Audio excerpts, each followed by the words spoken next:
Bonjour à tous et bienvenue dans votre espace accord Toltec et café du jour, tout frais, tout chaud. J'espère que vous allez bien, que vous avez passé une bonne nuit et que vous avez commencé votre journée de bonne humeur. Et si tel n'était pas le cas, alors je vous propose de passer quelques minutes ensemble et élever ensemble nos énergies, nos vibrations, notre morale. En attendant de voir avec quel accord nous pourrions travailler aujourd'hui et les jours à venir, je vais juste vous dire une petite anecdote par rapport à l'accord tiré hier. C'était donc dans la catégorie ne fais pas de suppositions inutiles, je crois. Et l'information complémentaire, c'était donc laisse ta vie se transformer. Voilà, c'était celui-ci, laisse ta vie se transformer. Et donc, j'ai eu à le travailler vraiment en fin de soirée. J'ai fait un tirage, j'ai eu une idée de faire un tirage pour poser des questions comme ça sur la vie privée ou sur les projets professionnels, etc. Et j'ai voulu demander des questions à Dame Nature et j'avais fait un joli arrangement avec des pierres semi-précieuses, avec des plantes et des esprits animaux. Et j'étais vraiment très inspirée par les cartes, par les sujets, par les messages transportés. Et j'ai parlé pendant une heure après laquelle j'ai voulu éditer et mettre la vidéo en ligne. Et figurez-vous qu'il y avait énormément de craquements en plus du son, alors que je ne comprends pas pourquoi. Je teste toujours le son avant de commencer la vidéo. Et là, toute une heure de ma voix très bien audible, mais avec des craquements derrière qui sont somme toute assez fatigants si on ne sait pas faire abstraction des bruits. Moi, ça m'arrange. Moi, c'est pas que ça m'arrange dans le sens où c'est chouette, mais j'arrive à faire abstraction des bruits environnants quand je me concentre sur un message, sur un sujet. Mais j'admets que ce ne soit pas le cas de tout le monde. J'étais très frustrée parce que j'avais vraiment envie de poster le message. Il était super beau. Et je ne sais pas comment faire pour enlever les craquements en bruit de fond. Mais bon, je me suis dit soit j'abandonne, je laisse la vie se transformer, je laisse les choses faire. Soit j'abandonne, soit je reparle par-dessus la vidéo, bien que, évidemment, ce ne sera pas la même intonation, ce ne sera pas la même façon de dire les choses qui, on sait très bien, a une certaine importance. Mais peut-être que je le ferai. Et j'espère que vous aussi, vous avez pu travailler avec l'un ou l'autre des accords. Travailler, c'est un grand mot, on le sait très bien, ce n'est pas une histoire de vrai travail. Non, il y en a un peu trop. Mais d'être un petit peu plus conscient chaque jour et faire quelques pas, quelques efforts, quelques gestes supplémentaires, plus approfondis pour justement améliorer notre jour chaque fois un petit peu plus. Je mets de côté les cartes. Tout ça, c'est tout ce que l'on a déjà vu ensemble. Donc, 24 vidéos, c'est génial. Félicitations à nous tous pour avoir avancé sur ce projet. Alors, accord du jour, ne prends pas les choses à titre personnel. Refuse de consommer du poison émotionnel. Oh wow. Ne prends pas les choses à titre personnel, refuse de consommer du poison émotionnel. Ça me fait penser à cet échange, je crois que je vous en avais parlé le lendemain de l'événement, où sur une page Facebook sur l'aromathérapie et le bien-être, quelqu'un demandait des conseils pour gérer les émotions d'angoisse, d'anxiété dues au confinement et donc j'ai répondu en me présentant, en disant que je suis coach, que je suis formée en soins du corps, en programmation neurolinguistique, en hypnose, entre autres, hein. Et que donc de ce point de vue, je lui conseillais plein de choses pour gérer les émotions. Je lui suggérais évidemment aussi la respiration, certaines plantes, certaines musiques qui aident, les sons binauraux et isochroniques qui aident énormément dans comment dirais-je, rééquilibrage des ondes cérébrales.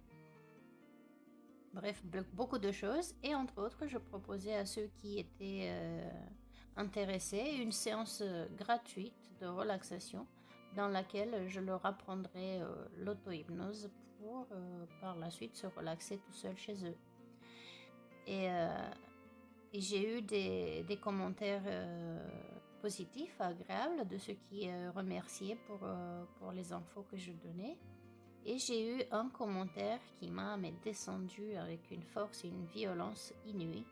Alors évidemment, en analysant, puisque je suis quand même un coach, je suis formée à ces choses. Donc je sais reconnaître qu'est-ce qu'il y a derrière un comportement et d'où ça vient. Ceci dit, la personne, elle m'attaquait, moi.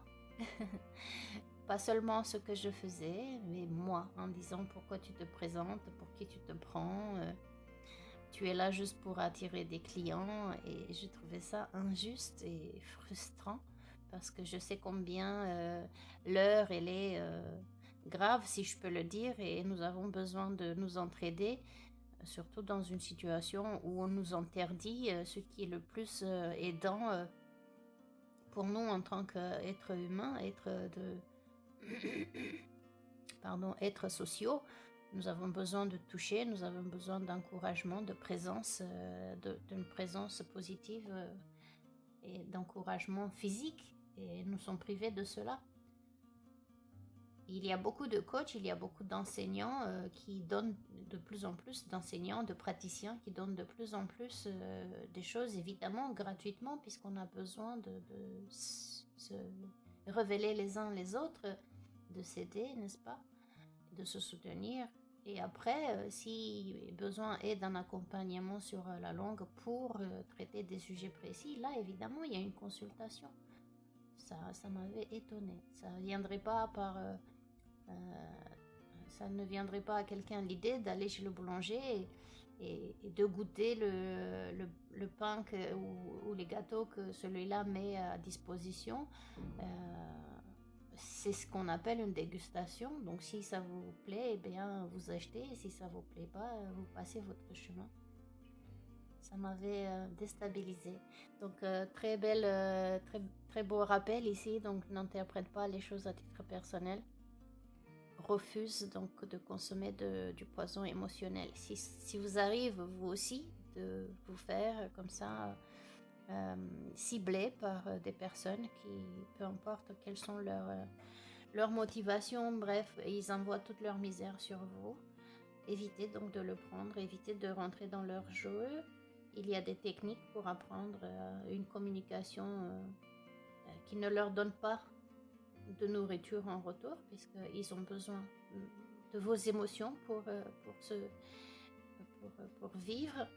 Et peu importe comment vous répondrez, si vous donnez de l'émotion en retour, eux ils continueront. Il faut être le plus neutre possible, vide d'émotions, pas de sens mais d'émotions, pour qu'ils ne puissent plus s'accrocher à ce que vous leur donneriez. C'est l'équivalent de tendre le bâton pour se faire battre, en fait. Donner de l'eau à leur moulin. Alors le texte, il est écrit en roumain, donc pour rappel à ceux qui nous regardes pour la première fois, c'est un jeu que j'ai acheté en Roumanie pendant des vacances il y a quelques années. Donc le texte il est écrit en roumain, mais soyez rassurés que je le traduirai pour vous chaque fois. Donc lorsque tu prends les choses à titre personnel, tu deviens proie aux prédateurs.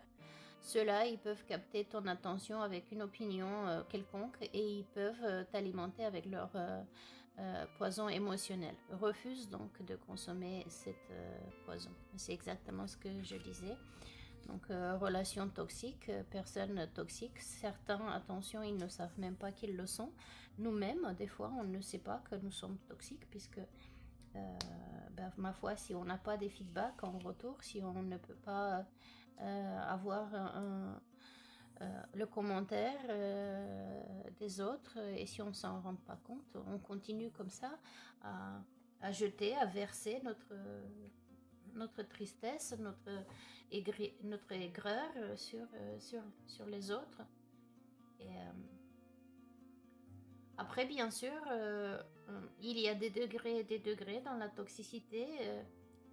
Dans la vie de tous les jours, si on vit des événements dramatiques, des traumatismes, il est tout à fait naturel qu'on soit triste, on soit déprimé et que évidemment il y a un temps de digestion de ce qui s'est passé, de l'événement. Il y a un temps de soins. Ça parlait de ça aussi, le tirage d'hier soir avec la nature. Il y a un temps pour se soigner donc et ensuite un temps pour repartir. On ne va pas rester là-dedans dans la situation qui nous a fait souffrir. C'est juste de la folie.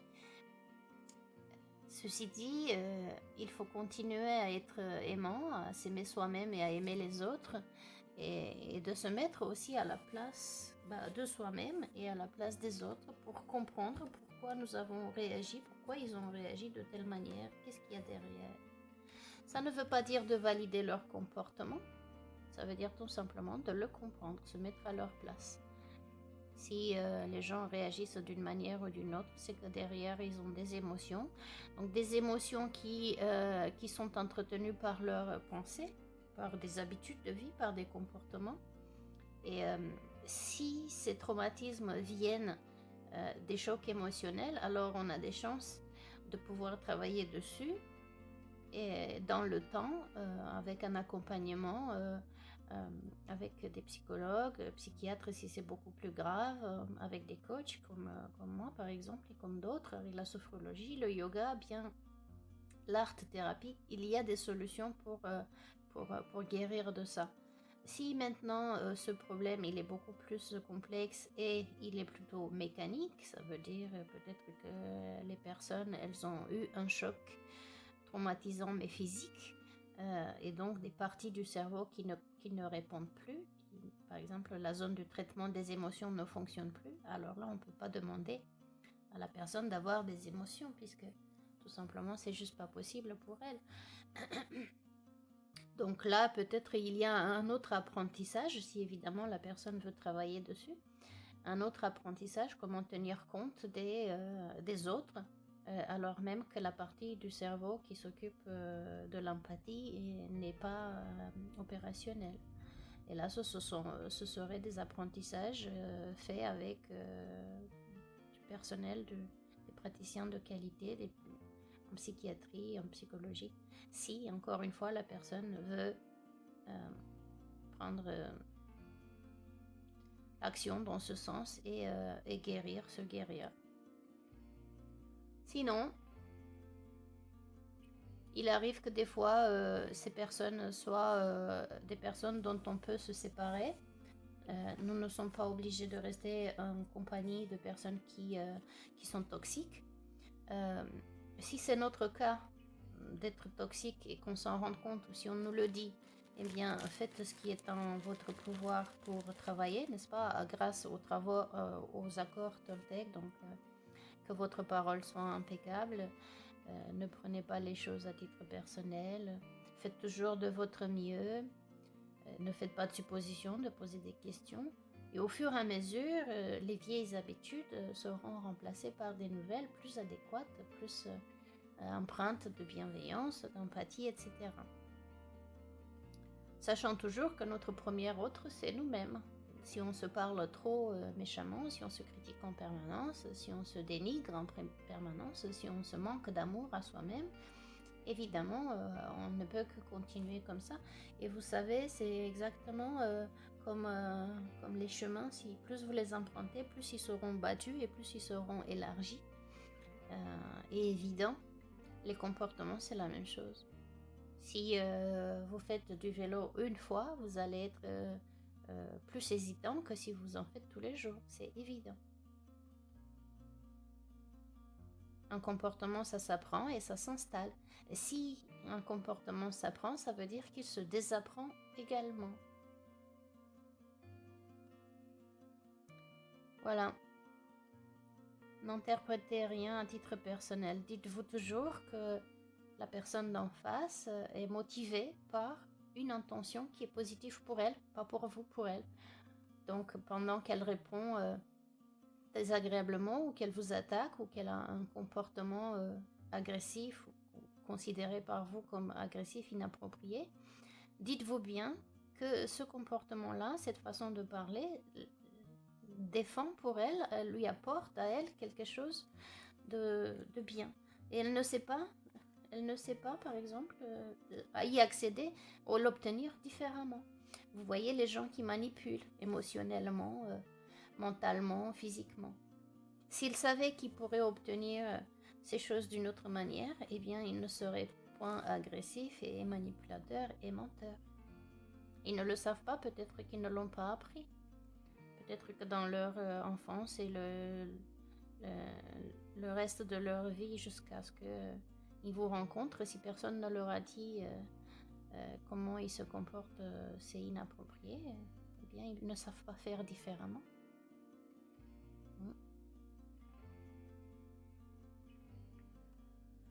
Alors encore une fois, évidemment, ne pas prendre les choses à titre personnel, ça vous évite à vous de vous sentir émotionnellement et mentalement du coup faible. Et on sait que l'un s'influence l'autre et que les deux influencent le corps, puisque ce que vous pensez, c'est comme de la nourriture. Si vous mangez de la nourriture avariée, eh bien votre corps va vous la faire expulser. De la même manière, la nourriture mentale et émotionnelle, ce que vous lisez, ce que vous entretenez comme pensée, comme émotion, se traduira tôt ou tard par des maladies. Donc si vous ne mangeriez pas un plat avarié, empoisonné, pourquoi consommeriez-vous du poison émotionnel et mental ? Pourquoi s'alimenter avec des émissions TV, radio toxiques qui vous font souffrir? Pourquoi écouter des gens qui vous font des insultes à longueur de journée et peut-être très peu de compliments? Vous ne le feriez pas avec la nourriture, ne le faites pas pour avec ça aussi, évitez de le faire. Refusez de le faire. Et j'aime bien le symbole ici de la... comment ça s'appelle du pissenlit, de poser, de souffler comme ça dans la fleur. On fait tous ça pour envoyer des vœux dans l'univers. Eh bien, envoyez le vœu dans l'univers que à partir de ce moment, ce soit la dernière fois que vous interpréteriez à titre personnel ce que disent et ce que font les autres, et de vous rappeler à chaque instant que ce qu'ils disent et ce qu'ils font ne le regardent que eux, et que les gens ne peuvent s'exprimer que de l'endroit où ils en sont, à travers les filtres de leur éducation, culture, vécu. Ils ne savent pas faire mieux. S'ils avaient su faire mieux, ils l'auraient fait. Mais vous, zéro obligation de consommer leur poison. Et donc si zéro obligation, alors vous refusez complètement. Et peut-être même en leur disant, évidemment avec un vocabulaire impeccable, avec bienveillance, peut-être même que vous seriez la première personne qui leur dit, qui leur fait prendre conscience de leur comportement, de leur toxicité, Et ainsi, vous les aidez à guérir, à grandir, évidemment. Ça ne dépend pas que de vous, il faudra bien qu'ils veuillent l'accepter. Mais s'ils l'acceptent, alors c'est gagnant-gagnant. Tout le monde grandit de cet événement. Voilà, mes amis.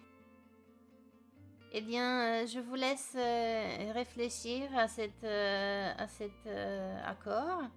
Ne fais pas d'interprétation, donc ne prends pas les choses à titre personnel et refusez de consommer du poison émotionnel.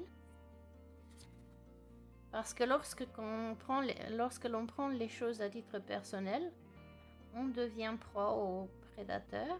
Et ceux-là, ils peuvent capter votre attention avec une opinion quelconque et ils peuvent t'alimenter avec leur poison émotionnel. Refuse donc de consommer ce poison.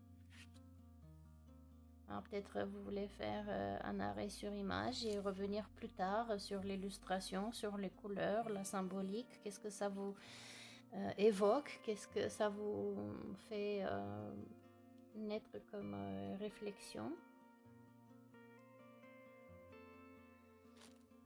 Je vous remercie, moi, d'avoir été avec moi pendant ces minutes sympathiques, instructives et constructives. Je vous souhaite une agréable journée et je vous donne rendez-vous demain pour une autre tasse de café. En attendant, voyez comment vous pouvez implémenter cet accord dans votre vie de tous les jours.